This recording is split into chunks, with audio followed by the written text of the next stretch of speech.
साथियों माफ़ कीजिए, मैं अपनी बात अंग्रेज़ी में रखने वाला हूँ, लेकिन इसके पहले मैं हिंदी में ही इस किसान आंदोलन के सभी साथियों को सलाम करना चाहता हूँ और ख़ास करके उन किसानों को सलाम करना चाहता हूँ जो 2 महीने से दिल्ली के ठंड में बैठे हुए और देश के कोने-कोने में शांति से धरना प्रदर्शन करते हुए संघर्ष कर रहे हैं।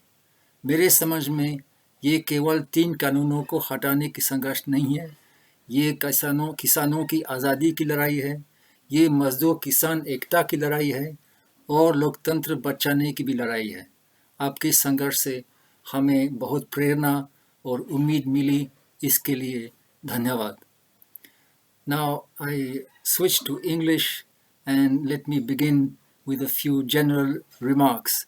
The 3 farm laws that are sought to be repealed, and in particular the so-called APMC Bypass Act, are widely perceived as a form of liberalization and deregulation of agriculture. In my view, it would be more accurate to call them agribusiness promotion acts, which is not exactly the same thing. But since deregulation is an important part of the story, let's start from there. Now, whenever the free market is being praised, we must remember a few things. First of all, we must remember that in many contexts, the free market, if such a thing exists, is a very defective institution. If you want a choice between 200 different types of cars, the market may serve you quite well. But if you want good public transport, or healthcare, or quality education, or a sound environment, or a fair justice system, or a functioning democracy, or almost anything that really matters for the quality of life, the free market will not take you very far. In all these fields, some form of public action or at least regulation is essential. And if you think of it, even when you buy and drive a car, you depend on public authorities in many ways, for instance, to ensure safety standards, pollution norms, traffic control, and of course, the availability of an ambulance if you have an accident. Secondly, in many circumstances, the free market has a kind of self-destruction property in the sense that it quickly leads to the concentration of power, and then this power is used to crush competition and undermine the market itself. This tendency is particularly strong in sectors where there are so-called economies of scale, which means that unit costs go down as the scale of production increases. This is because economies of scale give an advantage to large companies and the small ones get progressively eliminated. Today, some of the world's largest companies are reaping the benefits of global economies of scale and becoming richer and more powerful than ever before. In India itself, some companies like Reliance have become unimaginably rich and powerful by crushing competition and of course also by looting the country's natural resources, plundering the public sector banks, and twisting public policy in their favor. We must be very suspicious of this corporate power and of the speed at which it can take over new sectors of the economy. And thirdly, we must remember that even the best functioning competitive market is no guarantee of social equity. The market has nothing to do with equity. It has to do with limited forms of efficiency, such as ensuring that there's a good supply of umbrellas during the monsoon and of quilts during the winter and not the other way around. It has nothing to do with ensuring that everyone has a quilt in the winter. In fact, just as the market often leads to the concentration of power, it also tends to create economic inequality. All this is relevant to agricultural marketing. A farmer who is trying to sell her produce after the harvest is in danger of becoming a sitting duck.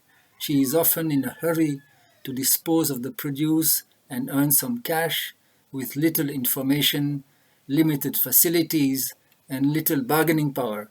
That is why there is a rich history around the world of farmers trying to form or demand collective institutions that serve their interests and help them to get a better price for their produce in particular, whether they are cooperatives or unions or state corporations or other organizations. It is in this spirit, I believe, that APMCs, the Agricultural Produce Marketing Committees, were formed in India many years ago. A mandi is a natural way of facilitating regulation and collective action in agricultural marketing. If the APMC mandis have not done well, they must be reformed or supplemented with other well-regulated and accountable institutions, as some states have already tried to do in recent years. Replacing them with an unregulated market would be jumping from the frying pan into the fire. In fact, the regime that is sought to be put in place by the APMC Bypass Act is worse than an unregulated market. It is an oxymoronic regime of dual control, with the APMC mandis remaining under the control of state governments and a so-called trade area outside the APMC mandis coming under the control of the central government and presumably remaining largely unregulated. This dual control structure is problematic in many ways.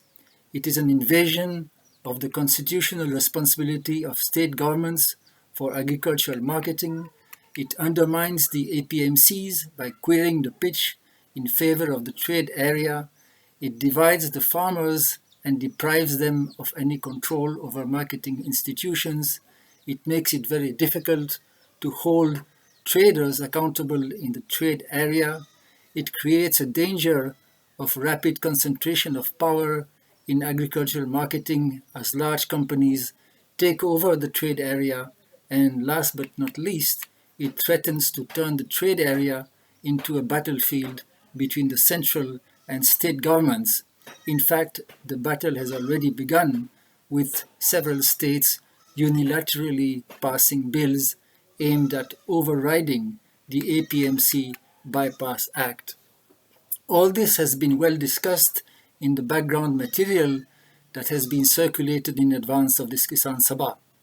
To these dangers, I would add the danger of a misuse of regulatory powers in the trade area on the part of the central government. The general perception is that the trade area will remain unregulated, but that may or may not be the case. The APMC Bypass Act gives the central government sweeping powers to regulate the trade area and especially electronic trade. How these powers will be used is anyone's guess. Just to illustrate the danger, it is possible that the central government might use these powers one day to replace physical procurement of agricultural commodities with a national system of deficit payments. In the deficit payment system, there is no physical procurement, but the government pays farmers the difference between MSPs and market prices. This may never happen, but if it does, it is likely to be quite a mess. And also, it is likely to go hand in hand with an attempt to roll back the public distribution system, because the PDS depends on physical procurement. And if you think that the National Food Security Act is a protection against this, then please remember that the Act does not rule out the replacement of food rations with cash transfers. Now, this whole scenario is perhaps far-fetched, but it is just an illustration of how the central government's regulation powers under the APMC Bypass Act could be misused. None of this is to deny that there are serious issues of efficiency, equitability, and sustainability with the current regime of agricultural marketing. but the dual control framework that the APMC Bypass Act seeks to put in place is not the answer. It is poor economics, it fails to address the key issues, and reduces farmers' control on the marketing system. This act will help the central government to evade mandi taxes in its procurement operations. It will help companies like Adani to take over some of the FCI's work. It will help Reliance to conquer the market for agricultural produce, but it is very unlikely to serve farmers' interests. Let me end here and once again express my support and admiration for the farmers who are braving the cold and the lathis and the slander to stand up to their demands, stand up for their demands. Their unity and solidarity is indeed inspiring, and it gives hope that there is still some life in Indian democracy. Jai Hind.